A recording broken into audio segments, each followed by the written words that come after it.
देखिए हज को कोई बाहर से देखेगा ना, वो कहेगा ये क्या दीवानगी है, मुसलमानों को क्या हो गया है कि ये काबे के चक्कर लगाए जा रहे हैं। जिसको फलसफा ना बताओ ना, सफा और मरवा के दरमियान दौड़े जा रहे हैं, एक पहाड़ी से दूसरी पहाड़ी, फिर दूसरी पहाड़ी से पहली पहाड़ी, क्या हो गया है, नहीं क्या पागलपन है ये?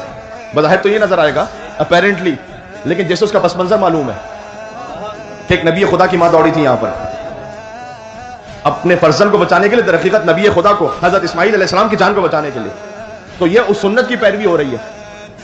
अच्छा हमसे कहते हैं कि ये हुसैन की मजलिस अज़ादारी क्यों करते हो भाई, कुरान पढ़कर बख्श दिया करो।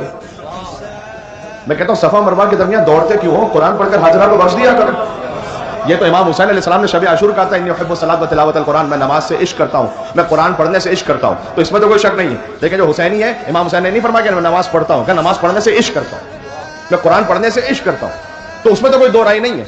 लेकिन मैं जुमला कहना चाहता हूं, कुरान पढ़कर बख्शा उसे जाता है जो खुद मरने के बाद पढ़ ना सकता हो।